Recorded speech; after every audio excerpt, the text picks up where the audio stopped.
मुहूर्त सारे महीने उनका महात्म्य मिलकर पुरुषोत्तम मास के महात्म्य के 16वें अंश की बराबरी नहीं कर सकते। सारे पाप नष्ट हो जाएंगे, भ्रूण हत्या जैसे पाप भी नष्ट हो जाते हैं। कान खोलकर सुन लो, कर्ज में परेशान हो, धंधा व्यापार नहीं चल रहा है, बड़ी परेशानी है बात बात में, ये 16वें अंश की बराबरी वे सारे शुभ कर्म दान पुण्य आदि मिलकर नहीं कर सकते। ये बड़ी गुप्त बात थी, पर हमने तुमको बता दी, कृष्ण प्रेम प्राप्त हो जाए। इसमें तुलसी का बड़ा महत्व है, दीपदान का महत्व। कार्तिक मास में दीपदान, बहुत ध्यान से सुन लो भैया, कार्तिक मास में जो दीपदान का महत्व है उसे 1000 गुना अधिक महत्व है पुरुषोत्तम मास में दीपदान का। पुरुषोत्तम अधिक मास, इस अधिक मास की भी यही कथा है। अधिक मास इसको मलमास मान करके गर्हित माना जाता था, सबने इसका तिरस्कार किया तो रोने लग गया। रोते रोते वैकुंठनाथ भगवान के पास गया, बोले महाराज हमको आपने क्यों बनाया, मार डालो हमको। केवल एक असुर का संहार करने के लिए हमारा निर्माण किया गया हिरण्यकशिपु, हमको मार डालिए। हमारे में संक्रांति वर्जित मास है, ये सबसे गया बीता महीना है, आपने हमको ऐसा क्यों बनाया। तो भगवान नारायण बोले कि चलो गोलोक धाम ले चलते तुमको। ये कथा है पुरुषोत्तम मास के महात्म्य की। तो उसको पकड़ के हाथ नारायण भगवान गोलोक ले गए। भगवान गोलोक बिहारी श्री कृष्ण की स्तुति की, महाराज ये लाए हैं, इसको आप न्याय करो। अब हमारे सबके ऊपर तो आप न्याय करो। भगवान ने कहा कर दिया न्याय, आप हाथ पकड़ के लाए हो ना, आज से इस मास का अधिष्ठात्री देवता मैं हुआ। आज से जो इसे मलमास कहेगा उसके पुण्य नष्ट हो जाएंगे। आज से यह पुरुषोत्तम मास हुआ। सारे महीनों के अलग अलग ग्रह नक्षत्र अधिष्ठात्री देवता हैं, पर मैं इसका अधिष्ठाता देवता। इसमें किए गए सभी काम अक्षय पुण्यप्रद होंगे, सकाम करो चाहे निष्काम सब अक्षय होंगे, पर ये लौकिक कर्मों के लिए वर्जित होगा, केवल मेरी उपासना के लिए होगा। इसलिए शादी ब्याह वगैरह पुरुषोत्तम में नहीं होते। होते हैं? नहीं होते हैं। क्यों? इसमें भी लोगों को यही सब कर दिया जाए तो फैक्ट्रियां खोलने लग जाएंगी, इसी में उद्घाटन होने लग जाएंगे, वास्तु भजन कब करेंगे। इसलिए एक महीना पूरी तरह भगवान की आराधना के लिए समर्पित है। चाहे जितना दरिद्र व्यक्ति हो, दीपदान करने लग जाए तो फिर उसकी दरिद्रता नहीं रह जाएगी। कान खोलकर सुन लो, कर्ज में परेशान हो, धंधा व्यापार नहीं चल रहा है, बड़ी परेशानी है बात बात में, तो इसी निमित्त तुलसी की सूखी लकड़ी को घी में डुबा करके और भगवान के सामने भारतीय वेद लक्षणा गाय का घी, प्रामाणिक रूप से गाय का घी हो, ऐसा घी आप दीपक जलाना शुरू कर दें भगवान के सामने। थोड़े दिन में सब संकट के बादल छट जाएंगे और बढ़िया समय आ जाएगा, ये पक्की बात है। इसलिए महाराज जी लिखा है कि रमा वृद्धि करम नृणाम, दीपदान से लक्ष्मी वृद्धि होती है। और विधि पूर्वक पुरुषोत्तम मास पर्यंत दीपदान कर दिया जाए तब तो क्या कहना है। वेदोक्त जितने कर्म हैं, वेदोक्त जितने दान हैं, वो सबका पुण्य एक साथ मिला दिया जाए और पुरुषोत्तम मास में एक बार श्रद्धा पूर्वक दीपदान कर दिया जाए तो पुरुषोत्तम मास के दीपदान के 16वें अंश की बराबरी वे सारे शुभ कर्म दान पुण्य आदि मिलकर नहीं कर सकते। इतनी महिमा इस महीने में दीपदान की है। संपूर्ण तीर्थों में स्नान कर ले, संपूर्ण शास्त्रों का मूल पारायण कर ले, तो भी पुरुषोत्तम दीपस्य कलाम नारहंति षोडशी, पुरुषोत्तम मास में दीपदान की 16वीं कला की बराबरी नहीं होगी। सारे योग ज्ञान सांख्य तंत्र उनका अनुष्ठान कर ले, उससे जो पुण्य होगा उसका पुण्य और पुरुषोत्तम मास में दीपदान का पुण्य उसके 16वें अंश की बराबरी नहीं कर सकता। तब तक कृच्छ चांद्रायण आदि व्रत भी पुरुषोत्तम मास में किए गए दीपदान के 16वें अंश की बराबरी नहीं कर सकते। वेदों का अभ्यास, गया का श्राद्ध, गोमती का सेवन, ये भी पुरुषोत्तम दीप की 16वीं कला की बराबरी नहीं कर सकते। हजारों सूर्य ग्रहण, चंद्र ग्रहण, व्यतिपात, उनके समय जो दान पुण्य किया जाता है उसका पुण्य एक और पुरुषोत्तम मास में श्रद्धा पूर्वक किए गए दीपदान का पुण्य एक और 16वें अंश की बराबरी नहीं कर सकता है। महाराज कितने श्लोक हैं, कला नारहंति षोडशीम, कला नारहंति षोडशीम, बड़ी भारी महिमा। कुरुक्षेत्र, दंडकारण्य आदि सब पवित्र क्षेत्रों में घूम के आवे और पुरुषोत्तम मास में एक बार भी प्रेम से दीपदान कर ले तो भी उसकी बराबरी नहीं हो सकती। इसलिए हे मणिग्रीव, ये बड़ी गुप्त बात थी पर हमने तुमको बता दी क्योंकि तुमने हमारे प्राण बचाए तो हमें तुम्हें कुछ न कुछ तो देना चाहिए, इसलिए हम यही तुमको दे करके जा रहे हैं। तुम प्रेम से दीपदान करो।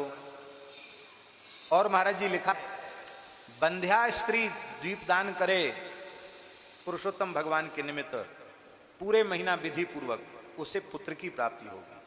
भ्रष्ट राज्य वाले को राज्य मिल जाएगा, जो चाहोगे सो हो जाएगा।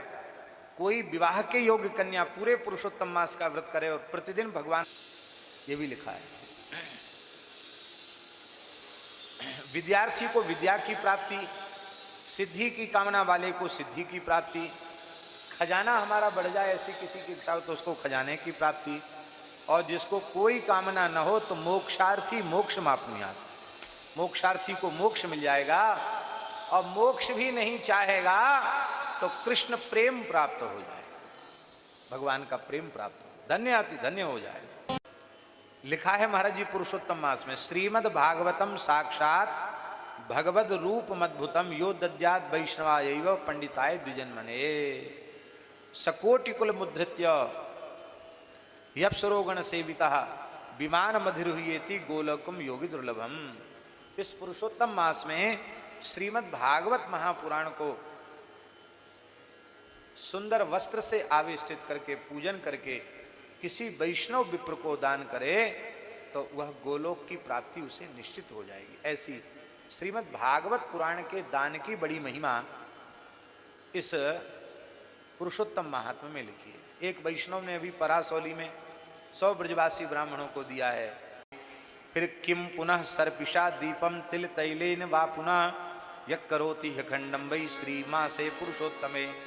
फिर कोई पुरुषोत्तम मास में अखंड दीप की स्थापना कर दे, दीपदान तो रोज करे ही, पर जिस दिन पुरुषोत्तम शुरू हो उसी दिन अखंड दीप की स्थापना करके अंतिम मास पर्यंत अखंड दीप चले, तब तो उसका कहना ही क्या है।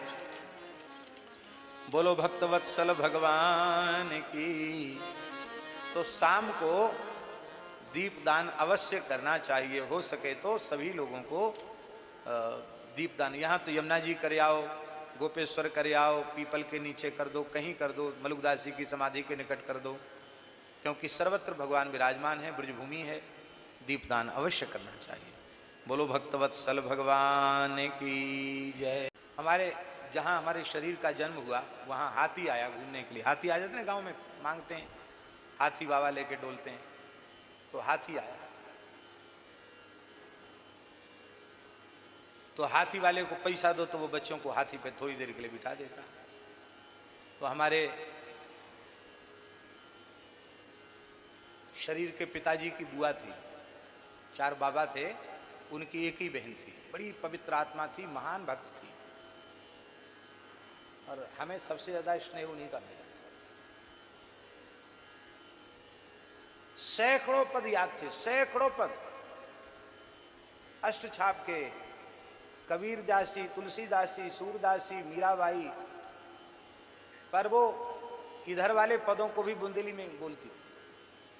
मलुकदास जी के पद भी गाती थी। जैसे मलुकदास जी का पद है, भजन नहीं बनता मन सैलानी, ये मलुकदास जी का पद है, उनकी वाणी का पद है। और वो कहती थी, भजन तो बनत नैया मन सहलानी हो। अब ये बुंदेली हो गया, तो उसको अपनी भाषा में गाती थी। और इतनी तीव्र स्मृति थी कि माने पूरे क्रमशः संपूर्ण भागवत उनको, पूरी कथा कथा याद, शिव पुराण, तमाम पुराण, महाभारत, पता नहीं कैसी मेधा थी उनकी। और बचपन में उन जमानों में बहुत छोटी अवस्था में विवाह हो जाते थे। छोटी अवस्था में विवाह हो गया था, एक पुत्री का जन्म हुआ, उसके बाद पति उनके दिवंगत हो गए। जिस परिवार में विवाह हुआ था वो परिवार उस जमाने का करोड़पति था। इतने बड़े परिवार में 4 भाइयों में 1 बहन, और कोई कमी थी नहीं, इसलिए खूब अच्छे से अच्छा किया गया। लेकिन वो घर में रजोगुण का वातावरण था, धनाढ्य परिवार था। उन्होंने कहा हम अपने भैयों के पास, अपने पिता के पास जाके रहेंगी, क्योंकि वहाँ का वातावरण पवित्र है। अपनी छोटी सी कन्या को लेके वो यहाँ आ गई। और आज तो सरकारी कानून बन गया बेटी को संपत्ति देने का, उस जमाने में कानून नहीं था। आज से लगभग ज़्यादा नहीं तो कम से कम 90 वर्ष से भी अधिक पुरानी बात होगी, 90 वर्ष से कम पुरानी बात नहीं होगी।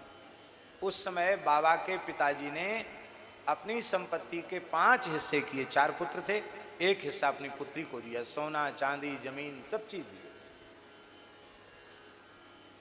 बोले ये हमारे मरने के बाद किसी के आश्रित नहीं रहनी चाहिए। फिर वो हमारे शरीर के बाबा के पास ही रही, सबसे बड़ी थी आयु में। तो वो पूज्य थी, इसलिए घर में भी पुरुषोत्तम मास होता तो उनको लोग जीजी कहते थे, उनको लोग पुआ देते थे, उन पे बड़े पुआ इकट्ठे हरे। पुरुषोत्तम का महीना था, उद्यापन भया, बड़े पुआ इकट्ठे हरे। तो जीजी ने कहा तुम क्यों रो रहे हो? हमने कहा हमको हाथी पे बैठना है। अरे हाथी पे बैठना, ये तो कोई बड़ी बात है, हमारे पास तो बहुत पुआ रखे हैं।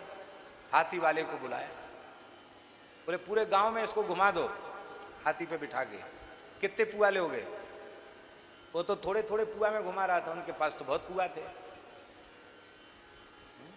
कम से कम इतने पुआ गिनती नहीं होगी, लेकिन 100 पुआ भी हो तो कोई बड़ी बात नहीं है। वो पुआ मिलती ही तो महाराज वो हाथी वाले तो बड़े खुश हो गए, इतने पुआ मिल गए उनको। उन्होंने बिठाकर पूरे गांव में घुमा दिया। तो वो पुआ की बात हमको अभी भी बचपन की कई बार याद आ जाती है कि पुआ की कृपा से, पुरुषोत्तम मास के पुआ की कृपा से हाथी पे सबसे पहले, जीवन में पहली बार हाथी पर पुरुषोत्तम मास में पुआ की कृपा से बैठे। बोलो वृंदावन बिहारी लाल की। पुआ ऐसे होते हैं महाराज, पुरुषोत्तम मास के पुआ। तो ये पुआ सब ब्राह्मणों को दे करके दक्षिणा में देना चाहिए। बोलो भक्तवत्सल भगवान की जय। इससे गोलोक बिहारी भगवान श्री कृष्ण प्रसन्न होते हैं। गो सेवा से भगवत प्राप्ति होती है। इस पुरुषोत्तम मास में तुम तीर्थ में नित्य स्नान करना, सारे पाप नष्ट हो जाएंगे, भ्रूण हत्या जैसे पाप भी नष्ट हो जाते हैं। माघ कार्तिक आदि का बड़ा महात्म्य है, लेकिन इससे 1000 गुना महात्म्य पुरुषोत्तम मास का। सारे मुहूर्त, सारे महीने उनका महात्म्य मिलकर पुरुषोत्तम मास के महात्म्य के 16वें अंश की बराबरी नहीं कर सकते। 12,000 वर्ष तक गंगा जी में स्नान करें, उस पुण्य फल की प्राप्ति पुरुषोत्तम मास में एक बार किसी पवित्र समुद्र गामिनी नदी, गंगा यमुना आदि नदी में एक बार गोता लगा ले तो प्राप्त होगा। ये महीना भगवान श्री कृष्ण को अत्यंत प्रिय है, इसलिए इस मास को भगवान ने अपना स्वरूप दे दिया है, इसे पुरुषोत्तम मास बताया। दुर्वासा जी ने कहा कि मैंने विधि पूर्वक पुरुषोत्तम मास का अनुष्ठान किया था, इसी कारण से जब मेरे द्वारा भक्त अम्बरीश का तिरस्कार हुआ और भगवान का सुदर्शन चक्र मेरे पीछे आया, तो पुरुषोत्तम मास का व्रत करने के कारण ही सुदर्शन चक्र ने मुझे जलाया नहीं। और जहाँ साक्षात श्रीधाम वृंदावन हो और 1.25 लक्ष शालिग्राम विराजमान हो, वहाँ बिना किसी साधन के कीट पतंग के मरने पर भी मोक्ष की प्राप्ति होगी। कीट पतंग को भी भगवान का नित्य धाम मिल जाएगा। तो यह एक महान भगवान की कृपा से यह एक दिव्य दर्शन हुआ है। और ठाकुर जी कोई न कोई लीला करते हैं। बहुत समय पहले हम समझते हैं 20-25 वर्ष भी हो गया हो तो कोई अधिक माने आश्चर्य नहीं है। 20-25 वर्ष पहले एक बार स्वप्न में भगवान शालिग्राम जी का दर्शन हुआ। तो अब हम क्या कहें, उनको स्नान कराते कराते पंचामृत से और करते करते चंदन तुलसी चढ़ाते चढ़ाते थक गए। इतने भगवान थे कि उनको एक एक करके विराजमान करें तो ये पूरे सत्संग भवन में विराज जाएं। तो इतने शालिग्राम जी सबको नहवाया, सबको फूल तुलसी चंदन अर्पित किया और मन में सोचने लगे कि ये तो बढ़िया बात हुई, अब और कोई काम ही नहीं है, दिन भर इनको स्नान कराओ, इनकी सेवा में ही समय चला जाएगा। बहुत अच्छा हुआ। तो उसके बाद से मन में ऐसा बार बार विचार उठता था कि कभी ऐसा जीवन में अवसर आएगा कि इतने शालिग्राम भगवान दर्शन देंगे। तो वो भगवान ने कृपा करके उस, कहते ना सपना तो सपना होता, पर ठाकुर जी ने स्वप्न पूरा कर दिया। तो भगवान इतने रूपों में विराजमान हैं। बड़ी कृपा है भगवान की, बहुत बड़ी कृपा है। और आपको सुनकर आश्चर्य होगा, जब भगवान पधारे धीरे धीरे करके, तो जब उनको स्नान आदि कराया गया, तो ये जो पूरा चौक है ना, ये पूरा भर गया था। जो हम कह रहे हैं ना कि पूरा भर गया, वो कुंड काफ़ी गहरा है ऊपर में। तो ये जब एक एक करके उनको विराजमान किया, तो ये सब पूरा भर गया था। तो भगवान की बड़ी कृपा है।